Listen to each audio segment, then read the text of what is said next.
Welcome दोस्तों। वैसे तो हर फुटबॉल मैनेजर की मैच से पहले और मैच के बाद pre match and post match press conferences होती हैं, pieces.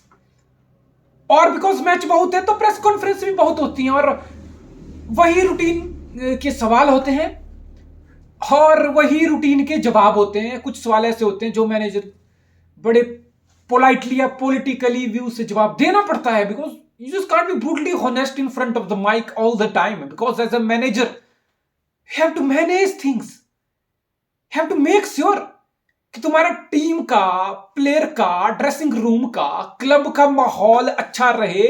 Week in week out in front of the media you represent your club. मैं बात कर रहा हूं पेप गार्डियोला की। इस प्रेस कॉन्फ्रेंस में पेप गार्डियोला ने कुछ ऐसा बोला जिसके ऊपर आई थिंक रिएक्शन देना बहुत जरूरी है। पेप सेड कि after this season during the summer we will sit with the player, with physio, with their agent and we have to discuss about this injuries. It just can't happen कि एक match एक player खेल रहा है, दूसरे match में injured हो रहा है, फिर एक महीना मिस कर रहा है, फिर आ रहा है, फिर इंजर्ड हो रहा है, एक हफ्ते में फिर इंजरी, दूसरे हफ्ते में फिर इंजरी, एक महीने बाद फिर injury. This can't continue. What does this mean? कि मैनचेस्टर सिटी को अपना फ्यूचर दिख रहा है and Pep Guardiola will have such a big say in what City will do in this summer and what would Manchester City will look like in the future. जो City का जो rebuild होने वाला है ना भाई, अभी लोगों को लग रहा होगा कि विंटर ट्रांसफर विंडो में भाई सिटी ने 200 मिलियन उड़ा दिए, अरे भाई ऑयल मनी ये, ऑयल मनी वो। Well, this is just a glimpse. We gonna see plenty more happening in the summer where decision will be made, brutal decision, honest decision and decision for the betterment of the club will be made. कुछ ऐसे decision होंगे जो harsh होंगे, दिखेंगे तुम्हें सरेआम कि यार ये थोड़ा हार्श हो गया, ये थोड़ा कड़क डिसीजन हो गया, भाई लेना पड़ेगा। ये लेना पड़ेगा अगर तुम चाहते हो कि आने वाला दशक भी मैनचेस्टर सिटी टॉप लेवल पर रहे, हर फ्रंट पे कंपीट करे, उनमें से कुछ टाइटल जीते। अगर तुम अपनी डोमिनेंस को बरकरार रखना चाहते हो तो तुम्हें इमोशन को साइड में करना पड़ता है। फिर तुम्हें ब्रूटली होनेस्ट होके, रूथलेस होके अपने कड़े फैसले लेने पड़ते हैं। We can't afford to be next Manchester United bro कि 12 साल हो गए, अभी भी हिस्ट्री की ग्लोरी में ही जी रहे हैं सब। 1 बिलियन बढ़ा दिया लेकिन टीम नहीं बनी, टीम स्टैंडर्ड के आसपास भी टीम नहीं है। आज सच्चाई है कि मैनचेस्टर यूनाइटेड एक बैंग एवरेज टीम बनकर रह गया है। सेम विद आर्सेनल, हालांकि आर्सेनल ऑब्वियसली उस लेवल का स्पेंड नहीं करता सिटी, चेल्सी, यूनाइटेड के लेवल का, but still if you look at Mikel Arteta and stuff is doing, the money is spending, the banking is getting for 2 decades, Arsenal they were satisfied. भाई मैं Arsenal के fan base को Wenger के अंदर देखा हूं कि भाई सीजन खत्म हो रहा है, मार्च अप्रैल आ रहा है कि भाई जैसे तैसे करके टॉप 4 आना है, टॉप 4 आ जाए बस बस बस। कोई सा एम्बिशन नहीं, कुछ ट्रॉफी से लेने देने नहीं, कोई टाइटल का लेकर प्रेशर नहीं मैनेजर पे, प्लेयर पे, बस टॉप 4 आ जाए। मीडियोक्रिटी को एक्सेप्ट करना, आई don't think so Manchester city could do that. Look at Chelsea last 2 year, 50 से ऊपर साइनिंग्स, 1 बिलियन से ऊपर spend, and look at this season, even this season with a lot of promise and glimpse, Chelsea are struggling to make it to the top 4. They are not playing the Champions League football. We can't be like that.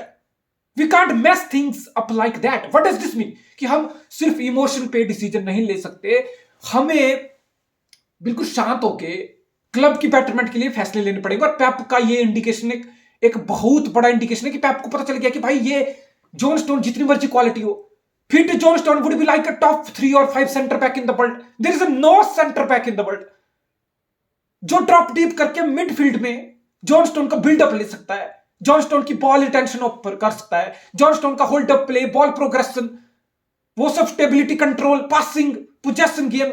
There is no centre back in the world who can do that and winning the duel as well, in box defending, proper defender as well. But thing is this कि तुम अगर fit नहीं रहोगे, अगर तुम्हें मतलब quality है, सब कुछ है मतलब, लेकिन तुम्हारा यूज ही नहीं हो पा रहा। मैनचेस्टर सिटी के सीजन में तुम्हारा 20% कंट्रीब्यूशन नहीं आ रहा, सो फिर वेज बिल को बढ़ाना, वेज बिल पे वो लोड डालना और एक फाइनेंशियली हिट लेना, I don't think so that makes any sense if you want to build for the future. So I think John Stone वो प्लेयर है जो सैक्रिफाइस होने वाला है, और भी बहुत प्लेयर है जो सैक्रिफाइस होंगे। केविन डी ब्रुयना, अब केविन डी ब्रुयना भाई गोट मिडफील्डर है, probably the best midfielder Premier League has seen, our generation has seen. Quality, carried City at times, has been so good against big teams, clutch player, pressure player, big match player, match winning player.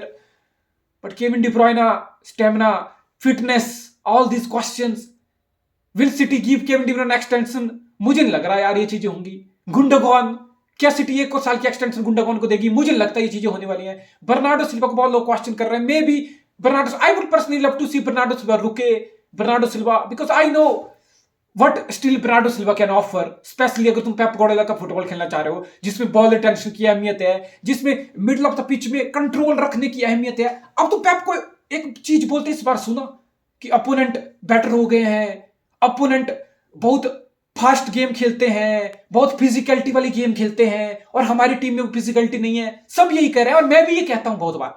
लेकिन तुम्हें पेप के football की philosophy पता है? पेप का सारा football भी इस तरीके से स्ट्रक्चर्ड है कि अगर अपोनेंट पेस ही गेम खेलना चाहता है तो पेप का फुटबॉल बोलता है कि नहीं, गेम को स्लो डाउन किया जाए। That's what Pep's football is based upon, that's what Pep's football demand, कि गेम को स्लो डाउन करो, मिडल ऑफ द पिच में एक ऐसे प्लेयर रखो, इतने टेक्निकली एबल्ड प्लेयर रखो, स्किल्ड प्लेयर रखो कि अपोनेंट की पेस को, टेम्पो को, रिदम को खराब करो, बॉल के लिए उनको तरसाओ। So Pep's ball idea is about slowing down the game with the quality in the midfield, with the ball retention, with the control in the midfield. अब वो कंट्रोल सिटी में नहीं है, तो बेसिकली सिटी को क्वालिटी प्लेयर चाहिए, कैसे player जो पेप गार्डियोला के फुटबॉल को सूट करते हो, जो पोजेशन बेस्ड गेम खेल पाए, फिर ऑटोमेटिकली गेम का टेम्पो स्लो हो जाता है। यस, ऑफ द बॉल मैं बोल सकता हूं कि हाँ, बर्नार्डो सिल्वा वो चीज ऑफर नहीं कर रहा। Bernardo Silva looks bit lost, it doesn't have that physicality anymore, that press isn't working with the Gundogan, with the Kovacic. So हाँ, फिजिकलिटी वाले स्ट्रॉन्ग प्लेयर हमें चाहिए, बट उससे ऊपर हमें फीट पे एबिलिटी वाले टेक्निकली एबल्ड प्लेयर जो पेप के फुटबॉल को समझ पाए, डिलीवर कर पाए, वैसे प्लेयर चाहिए। और ना वो कोवाचिच वो प्लेयर है, ना मैथियस नूनिस वो प्लेयर है, तो फिर कड़े फैसले लिए जाएंगे। तो फिर 5-6 Ederson distribution is now questionable at times, Ederson shot stopping is questionable at times. So looking at future, do we still want to continue with Ederson, or we have to bring someone else, another sweeper keeper kind of keeper who will have a say in the build up, who will good with his feet and distribution? So बहुत सवाल हैं, बहुत I think 5 से 6 player city के जो current squad के offload होने वाले हैं। और व्हाट डज दिस मीन? एक सेंटर बैक आएगा, गोलकीपर जाएगा तो गोलकीपर आएगा, एक फुल बैक एम्बियासो शायद आए, एक नंबर 8 भी आए। सो 4-5 साइनिंग तुम लोग मान के चलो। फिर केविन डी ब्रुयने के रिप्लेसमेंट में भी फ्लोरियन वर्ट्स के पीछे हम 100 मिलियन फेंकें या कुछ और हो, but we have to look at that as well. अब तुम केविन डी ब्रुयने को जाने दे रहे हो, तुम अपनी टीम के बेस्ट क्रिएटर को, नंबर 10 को जाने दे रहे हो, तो फिर क्वालिटी तो रिप्लेसमेंट तो चाहिए, फिर तुम्हें क्वालिटी रिप्लेसमेंट करनी पड़ेगी। सो आई थिंक एक समर में एक बहुत बड़ा ओवरहॉल मैनचेस्टर सिटी में होने वाला है। There will be big player. देखो ये सारे प्लेयर ऐसे प्लेयर है जो हमारे पिछले 5-6 साल में ट्रेबल हो, 4-पीट हो, they have been the massive part of it, they have been the huge part of what we have achieved. but एक वक्त होता है, एक समय होता है, एक थ्रेशोल्ड होता है जब तुम्हें चीजें रियलाइज हो जाती है, एक मूवमेंट होती है। I think this season is like that. I think this is the season of realisation, where we stand as a club, what we need to do. Nothing is permanent in this world, expect for the change. सिर्फ change ही एकमात्र permanent parameter है इस दुनिया का। Nothing remains stale, nothing is eternal.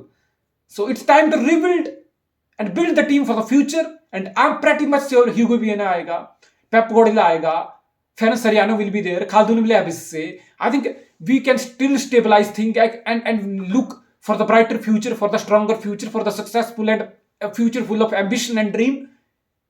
And I think we will be there, but first of all, we have to make those tough decisions, which I think Pep Guardiola has simply and very directly, vocally indicated toward. And we're going to change for the good, change for the betterment, and exciting things to come. But with a lot of sacrifice, with a lot of tough decisions, which will be made during the summer. Come on, City.